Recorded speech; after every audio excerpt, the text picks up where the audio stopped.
Hey everyone, I hope you're all having a great day today.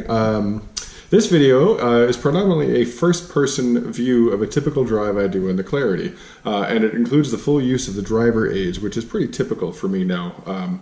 And in this case, it's on a freeway that I travel on rather regularly, so again, I would use the driver aids, lane keep assist, radar cruise, because it's just really handy.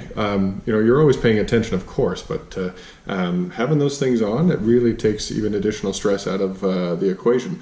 Stop and go especially too, because with the radar cruise, it will panic stop for you as well. Not that that's been something I've needed it for, but it's nice to know it's there. So anyway, and if you're interested in the Honda Clarity in general, plug-in hybrids in general, or simply want to know what it's like to be a long-term owner of one of these cars, please click on that subscribe button if you wouldn't mind, and browse my channel. I've posted many videos about this car and my long-term experience with it, both good and bad. So if you're a regular video viewer, thank you for your viewership. I'm sure you've seen some of those. So again, I thank you all for every minute of watch time and every like and comment and subscription. I really, really appreciate it. But if you're new here, please have a look around. You might find something useful in my other videos. So anyway, beyond that, please also feel free to comment or suggest what other topics you might like me to cover about this car.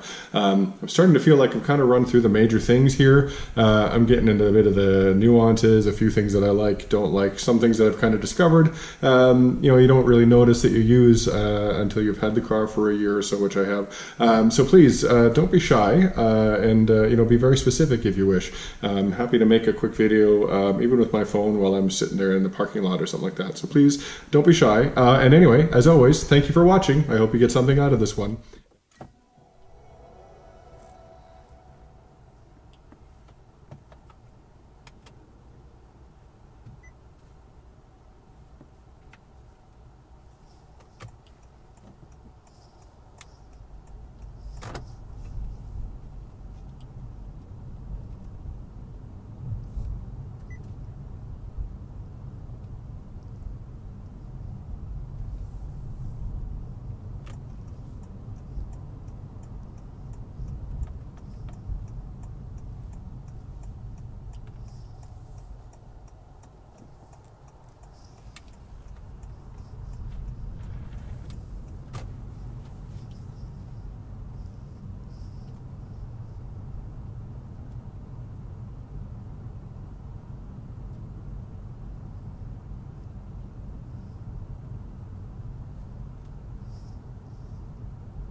noticed that. I'm sure that's a much noisier, this is rather a much noisier surface. This is a freeway where I live. And the previous section we were just on was just recently patched. Way quieter. This concrete type stuff is just, just tons of road noise.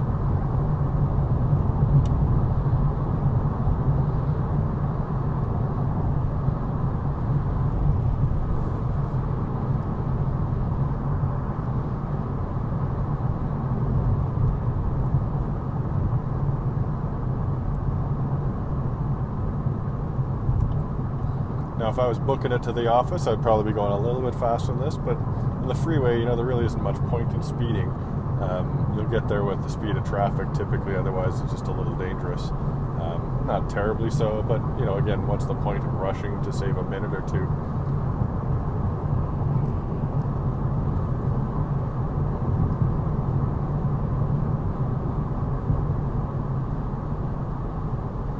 I'm always curious when I take my hands completely off the wheel. There will be a point where it beeps at me and tells me to put steering input required, and most of the time it actually removes or turns off rather the lane keep assist on its own. Like it beeps at me with the warning and things like that. Over 110, it certainly does that, as it should. The consequences of drifting when you're going faster are clearly larger, but I find it interesting that it actually hasn't done it yet. It's keeping me reasonably centered in the lane. I find it doesn't ping pong quite as much as it used to, which of course is the kind of the back and forth between the, gets a little too close to one, corrects, and then gets a little too close to the other, etc., etc. It hasn't done that, probably because I'm a little bit better about where I start it, perhaps, but I have made no changes to the settings for lane width, which you can do through the vehicle section here in your infotainment screen. Tugging a little too close to the left. Oh, there we go. Straightening out a little. Man, people are going slow here today. I haven't touched the wheel in a couple of minutes here, so it's interesting to see that it's still letting me do. Yeah, there we go. Steering required, so I'll just give it a wiggle and then it's good. But yeah, again, this is the second time today actually that it's done that and maintained the lane keep assist. Most of the time, or at least it's my feeling that most of the time when it does that, it actually turns it off, which it never liked, of course, because if you need steering input, it shouldn't just turn itself off. It should just encourage you to do that while trying to keep you in the lane. So anyway, that's another interesting wrinkle. This is a road, this is a corner it usually can't quite handle on its own. It'll drift a little too far. Yeah, so you turn itself off there. So you never want to get too close to other lane without signaling, etc., especially at freeway speeds. Just give it a little bit of help. Yeah, just always hang on. So it's doing a good job of keeping me kind of in the center-ish, a little bit to the right, which is good. This is also a section it has a little trouble with. Let's see. There, at this speed it should probably be just fine. And of course I washed the car, which should make the camera pick up as best as it can, as well as the lines are nice and clean here now that it's finally they've cleaned the streets, the gravel that we put down over the winter, and of course it's rained a few times, so that's helped clean up the lines, which is really cool. I can't imagine that it won't be in the near future that every time they build a new road they'll put something in the paint or something so that to make the lines more amenable to cameras and sensors picking them up. Right now I know it's just a handful of beaded glass actually in some of those. They mix into the paint or something like that to make it reflective, which is certainly nothing that the car can really pick up. Magnets, metal, who knows, it'll be something like that too. Yeah, steering required. So this time it turned off. That's interesting. So there, one wiggle and it's good. And actually, quite certain it does. When it jiggles the wheel, it jiggles just enough that it doesn't actually turn the wheels up front. So that's interesting. So yeah, a couple times it's kept itself on when it asked me for input. And that time, of course, it turned itself off, which is, again, oh, there we go. See, a second time, turns it off. And at this speed, again, about, when you're doing over 100 kilometers an hour, it must, I'm sure as it should ask you for input at this speed. And I've done, like a lot of you, I'm sure, how little can I touch the wheel for it still to consider input there, right? Obviously, I would never fall asleep to the wheel with this thing on, but you know, how little do I need to touch? I don't believe, of course, there are any fancy sensors in the wheel for me to, you know, for you to try to fool. I'm sure it just relies on if it feels torque on the wheel outside of itself, that it can sense that and know that you're not touching the wheel. But who knows? It'll be interesting to see if I can figure that out. 2 fingers, one finger. Again, there's plenty of room in front of me, so I'm not worried about that. Doing anything unsafe here. And of course, it's still a blistering 3 degrees Celsius here, which is about 36 Fahrenheit. It's freaking cold for May, even for here. But at this speed, I still get pretty decent range. I like that. But 32K on a charge so far. You know, just over a third, I'd call that. I'd like to be able to go. I'll never go 90 kilometers on this yet, but I know that some folks have gotten really good range out of their Clarities in the warmer weather. So I really, again, if it would ever freaking warm up here, I'd love to test that too. Getting really tired of doing the cold weather analysis here. I'd like to get in and do some warm weather things. To whom do I complain?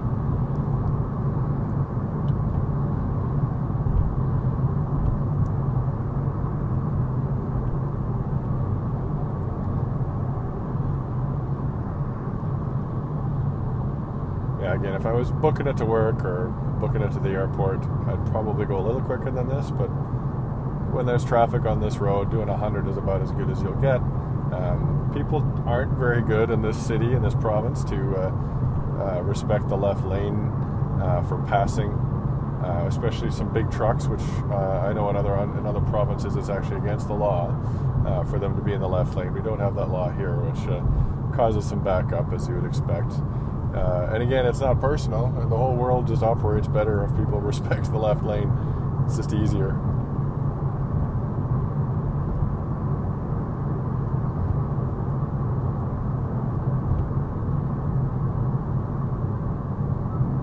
Yeah, there we go. There's no car in front of me now. It should start picking up. Again, it's an econ mode, so it's not going to leap ahead of itself here, but it's good enough acceleration for now.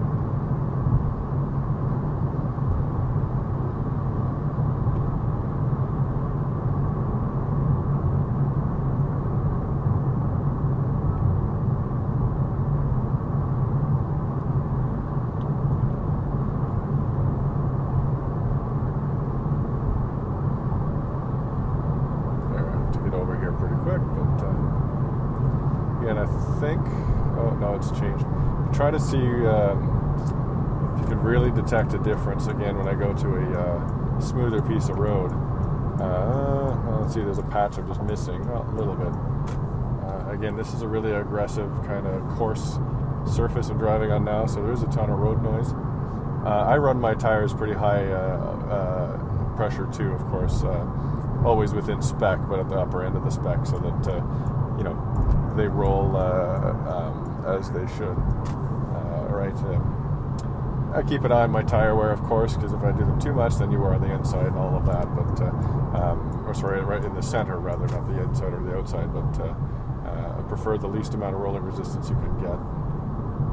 Plus, in my old days of sports car driving, you wanted as stiff a sidewall as you could get, so I still kind of do that. That'll transmit a little extra sound through the cabin here, but not bad. You feel it really drop off as the speed goes away, of course, as you'd expect, but this is still a really coarse, hard-wearing surface. You know.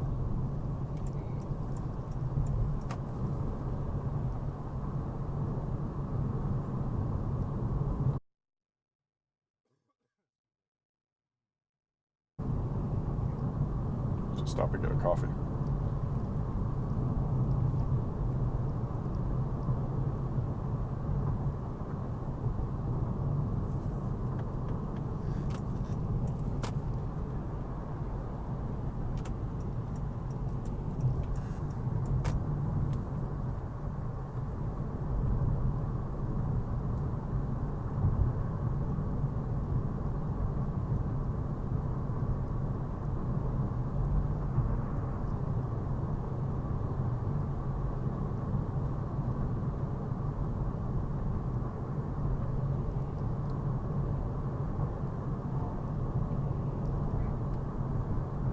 when things are dreary and the cloudy, gray days.